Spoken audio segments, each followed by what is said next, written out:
নমস্কার। আজকে বলবো জুন মাসে সারাটা মাস আমাদের কেমন যাবে। এবার সারাটা মাস জানার আগে আমাদের একটু জেনে নিতে হবে কোন কোন গ্রহ এই মাসে ট্রানজিট করছে। কারণ আমাদের বারবার বলি গ্রহ ট্রানজিটের উপরে কিন্তু মাসিক রাশিফল বলুন, সাপ্তাহিক রাশিফল বলুন, দৈনিক রাশিফল বলুন, যে কোনো রাশিফলে কিন্তু এই 9টা গ্রহ আর 12টা রাশি 27টা নক্ষত্র। আপনি হাত দেখবো, মুখ দেখবো বা আদার যে কোনো বিচার এই 9টা গ্রহ ছাড়া হবে। 9টা গ্রহ না, আমরা বলি 12টা গ্রহ, কেন অ্যাস্ট্রোলজি ছাড়া এই 9টা গ্রহ 12টা গ্রহ বিচারটা জানে না, অনেকে সেটা কনফিউজ হয়ে যায়। কেন নেপচুন বলুন, প্লুটো বলুন, ইউরেনাস বলুন, এই 3টে গ্রহেরও কিন্তু বিচার আছে। অবশ্যই আমরা সেটা মেনটেন করি, যারা অনেক পুরনো যারা অ্যাস্ট্রো তারা নেপচুন, ইউরেনাস, প্লুটোর বিচার করে। এবার আপনার একটু কনফিউজ হয়ে যাবেন যারা আপনার নর্মাল আপনার লোক, নেপচুন, ইউরেনাস, প্লুটোর বিচার আছে, অফকোর্স আছে, নাহলে বিচারটা ওখানে থাকে কেন? দেখবেন হরোস্কোপ খুলে দেখবেন আপনি ইয়েতে সার্চ করে, যেখানে নেপচুন, ইউরেনাস, প্লুটো আছে, সুতরাং তারও বিচার হয়। কিন্তু আপনি যেগুলো মেজর গ্রহ ট্রানজিটের যে এফেক্টটা, সেটাই আপনাদের কাছে আমি বিচার্য বিষয় হিসেবে আলোচনা করছি। তাহলে কি বলি, সূর্য সূর্য এই মুহূর্তে বসে আছে বৃষ রাশিতে। আপনার মেষ রাশি যে বৃষ রাশিতে চলে যাচ্ছে, বৃষ রাশিতে আর মিথুন রাশিতে যাবে। কবে যাবে? 15/6। বৃষ রাশিতে থেকে মিথুন রাশিতে যাবে 15/6, অর্থাৎ জুন মাসের 15 তারিখে সূর্য যাবে বৃষ রাশিতে মিথুন রাশি। আমি রিপিটেড বলি, আপনারা তো এটা নিয়ে আমরা বললাম মেষ রাশি কখনো না, বৃষ রাশি থেকে মিথুন রাশিতে যাবে। কেন এই মুহূর্তে সূর্য কম্বাইন্ডে বসে আছে বৃহস্পতির সাথে। সূর্য কম্বাইন্ডে বসে আছে, সূর্য, শুক্র এবং বৃহস্পতি একসাথে বসে আছে বৃষ রাশিতে। এরপর শুক্র যাবে 12/6, 12/6 বুধবার 6টা 37, সন্ধ্যে 6টা 37-এ যাবে বৃষ রাশি ছেড়ে মিথুন রাশিতে। শুক্র 12/6 গেল, মানে জুন মাসের 12 তারিখে। এরপর চলে বুধ। বুধ এই মুহূর্তে বসে আছে কিন্তু মেষ রাশিতে। বুধ যাবে তাহলে কবে? 31 তারিখে, একদম এই মে মাসের 31 তারিখে যাবে শুক্রবার 12টা 20 PM, অর্থাৎ 12টা 20 দুপুরবেলা, 12টা 20 PM, অর্থাৎ দুপুর 12টা 20-তে যাবে মেষ রাশি ছেড়ে বৃষ রাশিতে। মেষ রাশি ছেড়ে বৃষ রাশিতে যাবে 31 তারিখে, 31শে মেতে। এরপর আবার জুন মাসেরই 14 তারিখে, ঠিক 14 দিনের মাথায়, বুধও কিন্তু খুব কুইক ট্রানজিট করে। 14 তারিখে যাবে শুক্রবার রাত্রি 11টা 9 মিনিটে। রাত্রি 11টায় বৃষ রাশিতে আবার মিথুন রাশিতে চলে গেল। তাহলে 14 দিনের জন্য কিন্তু বুধ থাকছে বৃষ রাশিতে। আবার 14 তারিখের পরে বৃষ রাশি ছেড়ে মিথুন রাশিতে চলে গেল। তাহলে একটা সব মাসে দুবার কিন্তু ট্রানজিট হচ্ছে। এবার চলে আসি মঙ্গল। মঙ্গল এখন বসে আছে মীন রাশিতে রাহুর সাথে অঙ্গারক দোষ তৈরি করে। এই মঙ্গল 1 তারিখে মীন রাশি ছেড়ে মেষ রাশিতে আসবে। কবে আসবে? শনিবার দুপুর 3:51। দুপুর 3:51 মীন রাশি ছেড়ে মেষ রাশিতে আসবে। এরপর বৃহস্পতি। বৃহস্পতি এখন অস্ত অবস্থায় আছে, কম বেশি আমরা প্রত্যেকে জানি। কবে এই অস্তটি উদয় হবে? অস্তটি উদয় হবে 6 তারিখে 4:36, ভোর 4:36 6 তারিখে এই বৃহস্পতি অস্ত যাওয়ার থেকে উদয় হবে। অস্ত যাওয়ার থেকে উদয় হবে। এবং বৃহস্পতি এই মুহূর্তে রয়েছে কৃত্তিকা নক্ষত্রে। এই মুহূর্তে রয়েছে বৃহস্পতি কৃত্তিকা নক্ষত্রে। কৃত্তিকা নক্ষত্র হচ্ছে রবির নক্ষত্র, এইগুলো এটা একদম মেনশন করেছি। 13 তারিখে যাবে রোহিণী নক্ষত্রে। 13 তারিখে মানে জুন মাসের 13 তারিখে যাবে রোহিণী নক্ষত্রে সকাল 6টা 27। সকাল 6টা 27। বাকি রইল কে? মেজর গ্রহ শনি। শনি কবে রেট্রোগেট হবে? এই মাসের শেষে। কোন মাসের শেষে? জুন মাসের 30 তারিখে। জুন মাসের 30 তারিখে শনি রেট্রোগেট হবে, শনিবারই থাকবে 12টা 35-এ। 139 দিন কিন্তু শনি রেট্রোগেট থাকবে। সুতরাং এই যে মেজর যে ট্রানজিট, এই ট্রানজিটের উপর বেস করেই কিন্তু আমাদের 12টা রাশির সারাটা মাস কেমন যাবে সেটাই আমি আলোচনা করব। এবার আপনাদের বলে রাখি, মাসিক রাশিফল যে আমি দিচ্ছি, সাপ্তাহিক রাশিফলও দেবো প্রত্যেক সপ্তাহে, তখনও ট্রানজিট নিয়ে যখন যখন যা হবে সেটা বলবো। আবার দৈনন্দিন রাশিফলও দিচ্ছি, সেটা চন্দ্র রাশির উপর বেস করে। এগুলো আপনার কনফিউজ যদি হয়ে যান, 3টে প্রোগ্রামই শুনবেন, দেখবেন যে আপনাদের আসল বিষয়টা জেনে নিতে পারবেন। এবার বলে আপনার সাথে মিলছে না, আমি তো ব্যক্তিগত হরোস্কোপটা বলছি না, কারণ এটা বলছি গ্রহ রাশির উপর বেস করে। আপনাদের কি এটা আপনারা ওভারঅল একটা ডিসকাশনটা করে দিলে আপনাদের সারাদিনে চলার পথের পাথেও এটা। কেন মাসিক, সাপ্তাহিক, দৈনন্দিন পেলে আপনারা অনেক বেশি স্মুথলি নিজের লাইফটা এগোতে পারবেন, ভালো মন্দের বুঝতে পারবেন, ওভারঅল একটা বিচার আপনি পাবেন। কারণ 70 থেকে 80%, 85%, 90% মেলে, এটা আমি কনফার্ম মিলবেই। কেন আপনার খুব বেশি মেজর যে চেঞ্জ না থাকে হরোস্কোপে, বিশাল কিছু ডিস্টার্ব না থাকলে আপনার কিন্তু মিলবে ব্যাপারটা, বা খুব বিশাল কিছু এদিক ওদিক না হলে। এবার বলছি, যদি আপনার না মেলে, যদি আপনার কনফিউশন থাকে, তাহলে অবশ্যই আপনি কারোর সাথে মিট করে সেটা একটু তার প্রপার ইয়েটা করে নিন, বিচারটা করে নিন যে আপনার এটা হচ্ছে না কেন, আপনার সুযোগটা আপনি বলছেন আপনি ভালোটা পাচ্ছেন না কেন। এবার মনে করুন আপনার ডেট অফ বার্থটা তো নেই, আপনি বিচারটা করবেন কি করে, আপনি রাশিটা জানবেন কি করে, আপনি এই বিচারটা, আপনার প্রোগ্রামটা ভালো লাগছে কিন্তু আপনি মেলাতে পারছেন না, তাহলে ইমিডিয়েট কারো কাছে যান, গিয়ে আপনার হাতটা দেখান, দিয়ে সেখানে রাশি লগ্নটা বের করুন। আপনি হাতটা দেখাতে পারলেন না, আপনি নিজের ফেসটা রিড করে আপনার রাশি লগ্নটা বের করুন। আপনি তা না হলো আপনি নিজের নামের উপর বেস করে রাশি লগ্নটা বের করুন। অবশ্যই হয়, অনেকে যারা বলছে নামের উপর বেস করে রাশি লগ্ন হয় না, আমি বলছি আলবাত হয়, আলবাত হয়। যখন আপনি জানবেন না তাহলে সেটা হবে না, এই কথাটা বলবেন না। অ্যাস্ট্রোলজি যে কতগুলো যে পার্ট আছে এখনো আমরা সবাই সবটা জানি না। অ্যাস্ট্রোলজি হচ্ছে একটা সমুদ্র, সাগর, এর আমরা কিছুই এখনো শিখিনি। সুতরাং আমরা কখনো বলবো না গর্ব করে আমি সব শিখে নিয়েছি, আর কাউকে ডমিনেট করার জন্য বলবো এটা হয় না, এই কথাটা কখনোই আমাদের বলা উচিত না, যে এইটা হয় না ওইটা হয় না। আমি যতটা জানি আমি ততটাই বলে এতটা জানি, বাকি যদি না জানি বলে হতে পারে। যেটা আমি করি আমার মতে বলে আমাদের অ্যাস্ট্রোলজি প্রত্যেকেই সততাটা মেনটেন করা উচিত। কাউকে ডমিনেট করতে, প্রফেশনটাকে ডমিনেট করা, আমি বারবার বলি অ্যাস্ট্রোলজি যদি ভুল হয় ভুল হতে পারে, অ্যাস্ট্রোলজির সাবজেক্টটা কিন্তু ভুল নয়, তাহলে হাজার হাজার বছর ধরে এত বই তৈরি হতো না। আমরা জিনিসটা ভুল দিকে পরিচালনা করে ভুল ইন্ডিকেট করে ফেলছি, আমরা নিজেদেরকে আমাদের ব্যক্তি সত্তাটাকে বেশি প্রমাণ করার চেষ্টা করছি। যাই হোক, খারাপভাবে নেবেন না, একটু আপনাদের প্রকাশ বোঝানোর জন্য এই কথাগুলো বললাম।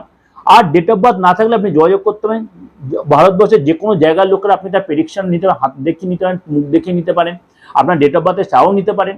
আর যদি মনে করেন আপনি কোনো অন্য কোনো ধর্মের লোক, অবশ্যই আপনি সমস্ত ধর্মের লোকেরা আমার কাছে আসছেন, সমস্ত ধর্মে, আমি এইভাবে বলছি সমস্ত ধর্মের লোকেরা আপনি আসেন, যে কোনো স্টেটের লোকেরা আসতে পারেন, কোনো অসুবিধা নেই। এবং বাইরে ফরেনের লোকেরাও কিন্তু আমার সাথে অনলাইনে প্রেডিকশন নিচ্ছেন, অনলাইন পে করে অনলাইন প্রেডিকশন আমার থেকে নিচ্ছেন। এর জন্য আপনাদের কাছে আমি কৃতজ্ঞ, আপনি আমাকে এতটা আমাকে বিশ্বাস করছেন বা ভালোবাসেন। অনেকে হয়তো কিছু কুরুচি মন্তব্য করছেন, তাতে আমার কিছু আসে যায় না, কিন্তু আমাকে তো অনেকে ভালোবাসছেন, আপনাদের সেই আশীর্বাদ তো পাচ্ছি। আমার এই জন্য আমি আপনাদেরকে চিরকৃত, I really grateful to you, I really grateful, I really grateful. আর আমার তো দুটো চ্যানেল অলরেডি আপনারা জেনে গেছেন, একটা হচ্ছে দিগদর্শন, একটা দিগদর্শন মন্ত্র। দিগদর্শন চ্যানেলে আমার সাপ্তাহিক, মাসিক, দৈনন্দিন রাশিফলগুলো যেমনি থাকছে, এবং তার সাথে কিছু টোটকা, উপাচার বা ট্রানজিট, এবং নতুন যে চ্যানেল দিগদর্শন মন্ত্র, সেখানেও কিন্তু আমি নানা রকম ট্রানজিট, নানা রকম উপাচার, এগুলো কিন্তু দিয়ে আমি প্রোগ্রাম দেওয়ার চেষ্টা করছি। সেগুলো দেখবেন, অনেক বেশি সায়েন্টিফিক, অনেক বেশি যুক্তিগ্রাহ্য, ভালো লাগবে। আর যদি সাবস্ক্রাইব এখনো করে না রাখেন, করে রাখুন, নোটিফিকেশন বেলটা অন করে রাখুন, প্রত্যেকটা প্রোগ্রাম সবার আগে আপনার পৌঁছে যাবে, অনেক কিছু জানতে পারবেন যে অ্যাকচুয়ালি কতটা সায়েন্টিফিক, কতটা যুক্তিগ্রাহ্য, যতটা যুক্তিসম্মত। আর আপনার লাইফটা সম্বন্ধে জানতে গেলে আমাকে বুকিং নাম্বারে ফোন করে নেবেন, ইন ডিটেল আমার ভাই বোনরা ধরে বা আমি নিজে ধরে আপনাকে বলে দেবো কীভাবে অনলাইনে প্রেডিকশন নেবেন, না আপনি চেম্বারে এসে নেবেন, অফলাইনে নেবেন, পুরো ব্যাপারটা আপনাকে গাইড করে দেবে। সুতরাং ভালো লাগবে আপনাদের। আজকে চলে আসি বৃশ্চিক রাশির এই মাসটা কেমন যাবে। আপনার 4th হাউসে শনিদেব বসে আছে শশযোগ তৈরি করে, এবং মালব্য যোগ, বুধায়িত্ব যোগ তৈরি হয়েছে। তাহলে আর্থিক জাতক নিয়ে প্রথমে বলি, মালব্য যোগ, ভদ্রযোগ, বুধায়িত্ব যোগ তৈরি হওয়ায় আপনার কিন্তু আর্থিক লাভ হওয়ার সম্ভাবনা প্রবল। আপনি যদি বিদেশি রিলেটেড কোনো কর্মের সাথে জড়িত থাকেন বা সেখানে কোনো এক্সপোর্টের ব্যবসায় জড়িত থাকেন, সেখান থেকে কিন্তু আপনি লাভবান হবেন। এই মাসে কিন্তু আপনার মোটা কোনো ইনকাম হওয়ার প্রবল সম্ভাবনা, যে কাজগুলো আটকে যাচ্ছে বা কেটে যাচ্ছে সেখান থেকে কিন্তু আপনি লাভবান হবেন। কোনো জায়গা থেকে আপনি যথেষ্ট কোনো সাপোর্ট পাবেন। সরকারি পারপাসে কিন্তু খরচ হবে, আপনার যদি কোনো আইনি ঝামেলা থেকে থাকে তার পারপাসে কিন্তু খরচ হলেও কিন্তু সেটা আপনার ফেভারে আসবে, কিন্তু খরচ হবে। দান ধ্যানে খরচ হবে, সন্তানের জন্য খরচ হবে, সন্তানের শরীরটার জন্য খরচ হবে, এটা কিন্তু সাবধান। 19 তারিখের পর থেকে কিন্তু সময়টা একটু আপনার ডিস্টার্ব হবে, অর্থাৎ খরচটা কিন্তু যেমন ইনকাম যেমনি হয়েছিল তেমনি খরচটা কিন্তু বাড়বে, মানসিক অস্থিরতা একটু বাড়তে পারে। আপনি শরীরটা নিয়ে একটু সাবধান হবেন, বিশেষ করে পেটের প্রবলেম, বেশি খাওয়া দাওয়া কন্ট্রোল রাখবেন, অ্যাসিডিটির প্রবলেম, স্কিনের প্রবলেম, কোনো কারণে কোনো ইনফেকশন হতে পারে, গাড়ি চালাতে সাবধান, কোনো কারণে গাড়িটাতে চোট লেগে গেল বা পড়ে গেলেন, পায়ে চোট, মাথায় চোট লাগতে পারে।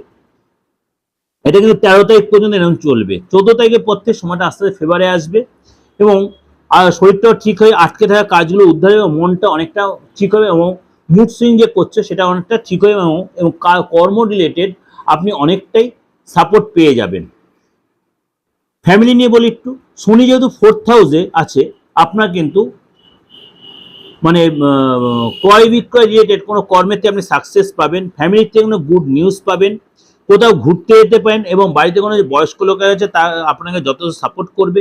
আপনি কিন্তু ঘরের কোনো দামি জিনিস কিনতে পারেন, কোনো ইলেকট্রনিক্স আইটেম, বিশেষ করে ফ্রিজ, এসি, কোনো ফ্যান বা দামি কোনো ফোন, বা হয়তো দেখা গেলো ল্যাপটপটা বা ডেস্কটপটা বা দামি ফোন কিনতে পারেন, বা একটা ক্যামেরা কিনতে, এরকম কিছু কিনতে পারেন কিন্তু, অর্থাৎ ভালো কিছু পারপাসে বা ভালো কিছু কেনার পারপাসে খরচ হতে পারে।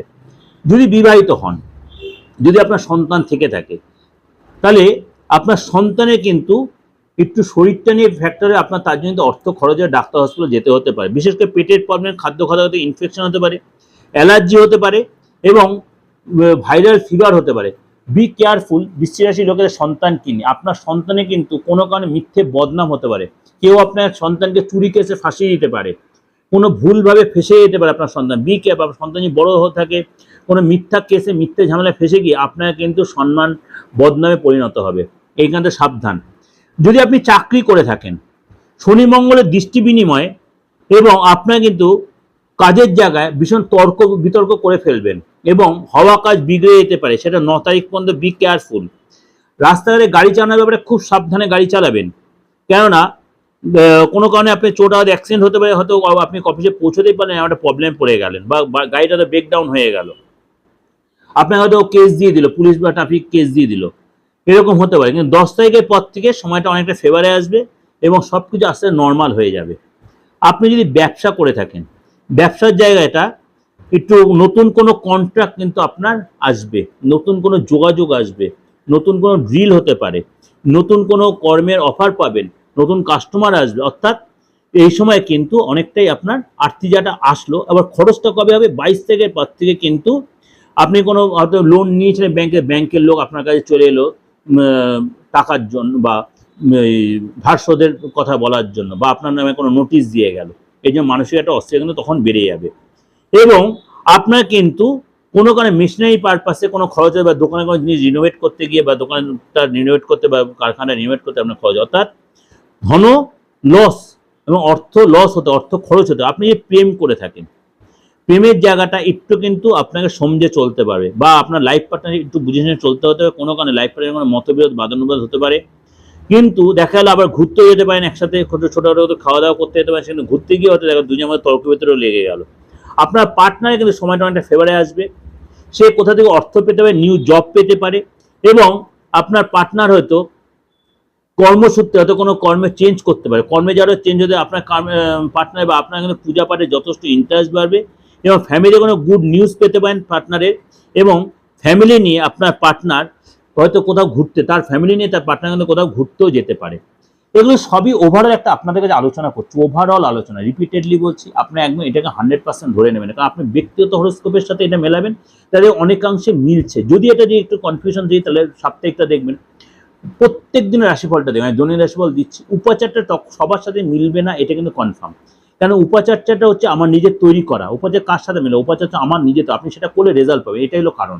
এটা কারোর সাথে মেলার ব্যাপার নেই, এটা কোনো গৌর রাশির ব্যাপার নেই, এটা করলে আপনি এখান থেকে বেরিয়ে আসতে পারবেন। রিপিটেডলি বলছি, সাপ্তাহিক উপাচার বলুন আর দৈনন্দিন উপাচার বলুন, আমি ওই গৌর রাশির বেস করে উপাচারগুলো দিই, এটা একটু বলে রাখার প্রয়োজন।